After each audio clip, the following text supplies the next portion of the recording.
अस्सलामुअलैकुम एवरीवन, क्या हाल है आप सबके। मैं हूं मरियम हसन और आप देख रहे हैं मेरा YouTube channel moments with Mariam. आज था वीकेंड और आज मेरा मूड हुआ कि नान चने मंगवाऊं। कभी कभी होता है दिल तो पराठों के साथ ही चने मंगवा लेती हूँ, लेकिन आज ना मेरा बहुत दिल था नान मंगवाने का। तो बस यहाँ पे हम नाश्ता करेंगे और ऐसा होता है कि वीकेंड पे थोड़ा सा लेट उठते हैं, अदरवाइज़ बाकी दिनों में जब बच्चों ने स्कूल जाना होता है उस दिन तो फिर मैं सुबह ही उठ जाती हूँ।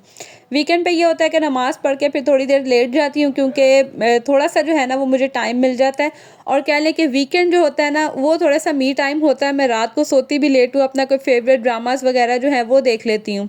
पहले तो ऐसे होता था कि मैं मतलब बच्चों को सुलाने के बाद कभी अक्सर ही ना कोई अपना फेवरेट ड्रामास वगैरह लगा लेती थी। लेकिन अब बच्चे इतने लेट सोते हैं कि फिर मेरी कोशिश होती है कि टाइम से सुबह उठना होता है, फिर अगर लेट सो तो उठा नहीं जाता।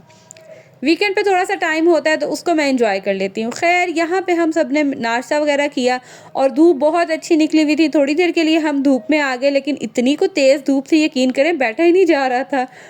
साथ ही साथ मैंने कहा आपको पौधे भी दिखा दूँ। थोड़े थोड़े से ये निकल आए और माशाल्लाह से जो चिड़िया है ना वो खा गई हैं।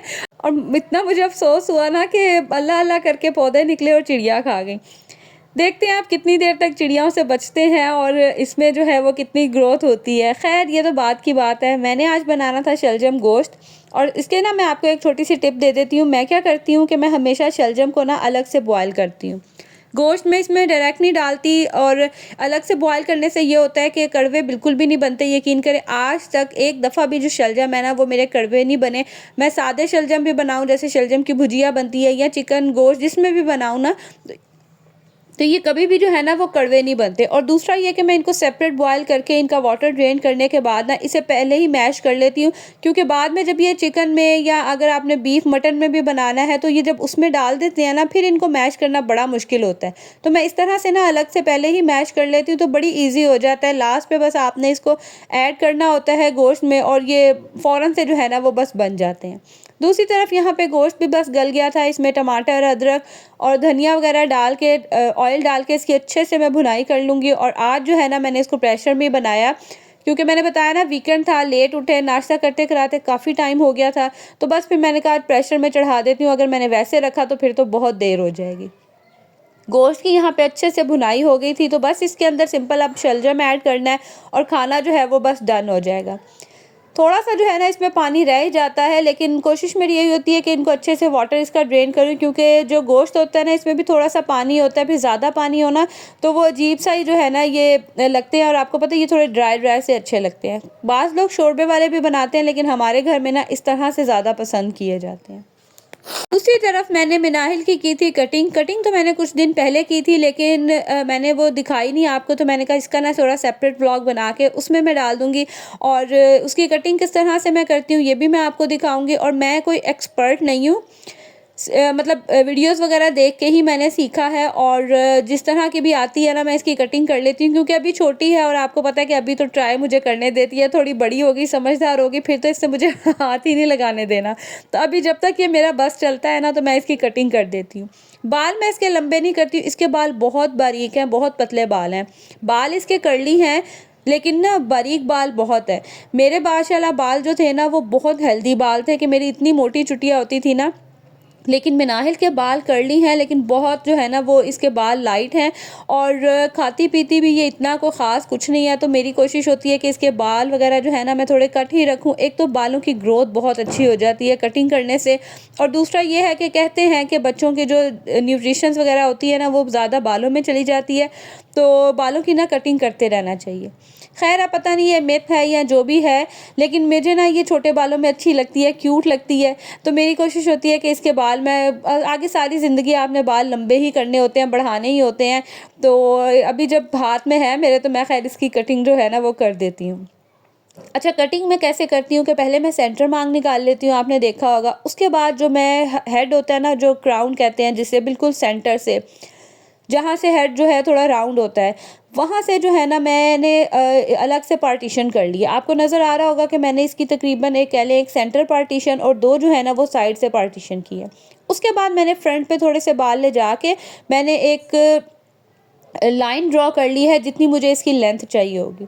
अच्छा, पहले मेरा मूड था कि मैं ना बिल्कुल इसके स्ट्रेट बाल कट कर दूँगी। जैसे मैंने फ्रंट पे कट किए ना, इन्हीं के हिसाब से फ्रंट से कट करने से क्या होता है कि आपके पास ना एक लाइन आ जाती है और उसी लेंथ के अकॉर्डिंग जो है ना आप सारे बाल कट करते जाते हैं। थोड़े-थोड़े से आपने इनकी लेयर्स लेते जाना है, जितने आपकी फिंगर्स में जो है वो बाल ईज़िली आप पकड़ सकें, ग्रिप कर सकें।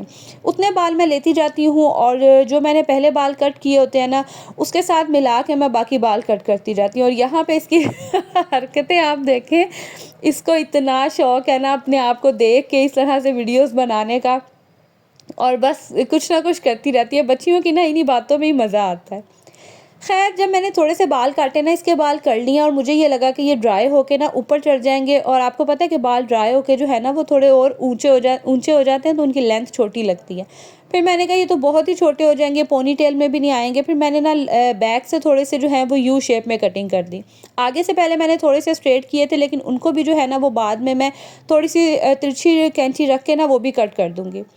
देख सकते हैं कि किस तरह से मैं कटिंग कर रही हूँ। कैंची आपने सीधी नहीं रखनी, थोड़ी सी तिरछी रखनी है, और जो बाल आपने आगे कट किए हैं ना, बस उसी के साथ साथ ही जो है ना आपने थोड़े थोड़े से बाल लेने हैं और उसी के लेवल के अकॉर्डिंग आपने ना बालों की कटिंग करते जाना है। इस तरह बहुत ईजी हो जाता है। अगर आप सारे बाल एकदम से पीछे करके कटिंग करें ना, तो हम तो प्रोफेशनल तो है नहीं, तो उस तरह से ना फिर बालों को हैंडल करना बहुत मुश्किल हो जाता है। थोड़े-थोड़े से बाल लेके कटिंग कर लें ना तो बहुत ईज़ी हो जाता है।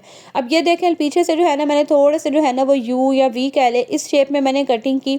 इस शेप में ना एक तो कर्ली बाल बहुत अच्छे लगते हैं, दूसरा पोनी टेल बनी हो ना तो बहुत प्यारा जो है ना वो एक लुक आता है। मैं आगे आपके साथ जो है ना वो हेयर स्टाइल भी इसके शेयर करूँगी। यहाँ पे देख लें, बस जो मुझे थोड़े-थोड़े से लगे बाल अभी तो बीच में आपको पता है रह जाते हैं, बस उनको मैं कट कर रही थी, फाइनल टचेस दे रही थी। और फ्रंट से भी ना फिर मैं थोड़े से जो है वो तिरछी कटिंग करूँगी। अच्छा, इस तरह से सीधी सीज़र फेरने से क्या होता है कि बालों में ना ज़रा एक कह लें आपके लुक आ जाती है, वो एकदम से जो है ना वो सीधी लाइन सी नहीं लगती है। जब मैंने सारी कटिंग कर ली तो पीछे वालों बालों के हिसाब से जो है ना फिर मैंने फ्रंट से भी इसके बाल थोड़ी-सी तिरछी जो है ना वो सीज़र रख के कटिंग की थी, और बालों की कटिंग बैक से होगी। अब इसका मूड था कि फ्रंट से भी कट करना है। मेरी वैसे कोशिश थी कि मैं ना ही कट करूँ, फ्रंट के बाल जो है ना वो लंबे होने दूँ। लेकिन मैंने एक दफ़ा ट्राई किया था इसके बालों में ना आगे से ये बेबी कटिंग का, और इसको तब से इतनी पसंद आती है ना। अच्छा, इस पे सूट भी बहुत की थी, हालाँकि इसके बाल कर्ली हैं, मुझे लगा था सूट नहीं करेगी। मैंने आई थिंक साल 2 साल पहले शायद की थी। तो इस पे इतनी प्यारी लगी ना, तो तब से जो है ना इसको होता है कि बस नहीं, मेरे बाल आगे से आपने काटने हैं। तो आगे से फ्रंट बाल मैं इस तरह से कट करती हूँ कि पहले आप देख लें, मैंने ऊपर वी बनाया हुआ है। थोड़े मैंने बाल लिए थे, ज़्यादा नहीं लिए थे। आपकी मर्ज़ी है, आप ज़्यादा लेना चाहते हैं ज़्यादा ले लें, लेकिन थोड़ी बाल अच्छे लगते हैं। बहुत ज़्यादा भी हो जाए ना तो बच्चियों से हैंडल नहीं होते, और वो बस मुँह पे ही आए रहते हैं। तो बालों को इस तरह से वी लेने के बाद मैंने आगे से फ्रंट पे जो है ना, अच्छा, बाल आपने हमेशा ज़्यादा रखने हैं, नोज़ के जितने रखें उसके बाद, जितने तक नोज़ है ना उतने रखें। उसके बाद आपको जैसे जैसे लगता है आप उसकी कटिंग कर लें। और आपने ये बात माइंड में ज़रूर रखनी है कि बाल ड्राई होने के बाद हमेशा ऊपर चढ़ जाते हैं। आपने आईब्रो तक बाल नहीं कट करने हैं, आपने नोज़ तक बाल कट करने हैं। फिर जैसे ही आपको जितनी जितनी आपको रिक्वायरमेंट है आप उतने ऊंचे कट कर दें, लेकिन आपने पहले ही जो है ना वो ज़्यादा नहीं कट करने। तो ये थी कोई फाइनल जो है ना मिनाहिल के बालों की लुक। इतने ये प्यारे लग रहे थे, अभी ये ड्राई नहीं हुए थे, गीले ही इसके बाल थे। इस वजह से ना अभी फाइनल आपको पता नहीं चल रहा, और कैमरे में ना इतना मतलब फोकस भी नहीं हो रहा था। कैमरे में तो बिल्कुल आ ही नहीं रही थी कि जिस तरह की इसकी कटिंग हुई थी। अभी बाल गीले थे और ये ड्राई होके और मज़ीद जो है ना प्यारे लग रहे थे, और पोनी टेल में तो बहुत ही खूबसूरत लग रहे थे बाल। अच्छा, अगर आप फ्रंट से मज़ीद कट करना चाहते हैं ना, तो आप ये जो आगे वाले बाल हैं ना इनको भी कट कर सकते हैं। आपने अक्सर देखा होगा कोरियन जो हेयर स्टाइल होता है उसमें उन्होंने यहाँ से भी कट किए होते हैं। मैंने नहीं कट किए क्योंकि बच्चियां हैं, इनको ना हैंडल करना नहीं आता। अगर बड़ा कोई है वो तो चले स्टाइलिंग वगैरह कर लेते हैं, लेकिन बच्चियां ना फिर मैसी सी बनी रहती हैं, वो अच्छे भी नहीं लगते। ये पहले की ही कटिंग थी जो फ्रंट से हुई हुई है, और ये देखें पोनी टेल में इतने ही खूबसूरत लग रहे थे ना। यू शेप की और वी शेप की कटिंग जो है ना वो पोनी टेल में बहुत प्यारी लगती है। तो इसकी आप एक्साइटमेंट भी चेक करें। पहले तो मुझे कह रही थी कि मैंने बाल नहीं कटवाने, लेकिन फिर जब कट गए थे ना तो खुश भी बहुत हो रही थी अपने आप को देख के। तो मैं अच्छा प्रोफेशनल बिल्कुल भी नहीं हूँ, मैंने पहले भी बताया। मुझे बस ट्राई मैं करती रहती हूँ। इवन कि इसकी जो टिंट वगैरह है ना वो भी मैं खुद ही करती थी। साथ ही मैं आपके साथ कुछ सिंपल से जो है ना वो हेयर स्टाइल शेयर कर देती हूँ। स्कूल जाते हुए ना मेरी कोशिश हमेशा ये होती है कि मैं इसके बाल इस तरह से टाई करूँ कि जब ये वापस आए ना तो इसके बालों में ना बम ना फटा हो। अक्सर ऐसा होता था स्कूल में बच्चियाँ आती थी, मदर्स बाल खोल के बच्चियों के भेज देती थी या इस तरह से बाल बांध देती थी कि बच्चियों से हैंडल ही नहीं होते थे और पढ़ते हुए बच्चियाँ इतनी डिस्टर्ब होती थी ना। तो मेरी कोशिश यही होती है कि मैं मिनाहिल के बाल इस तरह से बांधूँ कि ये स्कूल से वापस भी आ जाए ना तो इसके बाल ना ख़राब हों और ईज़ी रहें। एक तो सुबह टाइम इतना नहीं होता कि हम डिफरेंट हेयर स्टाइल बनाएं, तो मैं सिंपल सी स्टाइलिंग करती हूँ जो अच्छी भी लगे। और आपको पता है बच्चियों को सिंपल हेयर स्टाइल ही अच्छे लगते हैं, बहुत ओवर भी अच्छे नहीं लगते हैं। और दूसरी बात ये कि जब भी स्टाइलिंग करें ना तो जो बाल आपने साइड पे निकाले हैं ना उन पे कोई पिन या इस तरह से कोम रख दिया करें। इस तरह से ना बाल स्टाइलिंग करते हुए बीच में नहीं आते और बच्चों को मसला नहीं होता। देखा आपने होगा मैंने सेंटर पार्टीशन की है और ये जो स्टाइल मैंने बनाया ना ये कटिंग से पहले था। साइड पे मैंने छोटी-छोटी सी चुटियाँ कर दी हैं। आप चाहें तो चुटियाँ थोड़ी ऊपर भी कर सकते हैं, थोड़ी-सी आप ब्रेड नीचे भी कर सकते हैं। और दूसरा ये कि आपने जिस डायरेक्शन में ब्रेड्स को करना है ना, उसी डायरेक्शन में रख के आप हेड को फिर आप ब्रेड करें। इस तरह से ब्रेड टेढ़ी भी नहीं होगी और अक्सर ब्रेड करने के बाद एक अजीब-सी बीच में जो है ना वो बाल निकल आते हैं, वो भी नहीं होंगे। जिस एंगल पे आपने ब्रेड की जो है स्टाइलिंग करनी है, उस एंगल पे रख के आप जब भी ब्रेड बनाएँगे ना, तो कभी भी ब्रेड ख़राब नहीं होगी, ना लूज़ होगी और ना ही जो है ना वो मुड़ेगी। तो इस तरह की स्टाइलिंग मैं मिनाहिल की करती हूँ कि इसके बाल अच्छे भी लगे, बंधे भी रहें और इसको प्रॉब्लम भी ना हो। एक तो मॉर्निंग में टाइमिंग इतनी नहीं होती और दूसरा आपको पता है बच्चियाँ बालों को हाथ ही नहीं लगाने देती और ज़रा सी कोई स्टाइलिंग करो तो इनको इतने मसले होते हैं ना। मेरी बेटी तो कहेगी बाल खींच रहे हैं, मुझे हाथ ही ना लगाओ।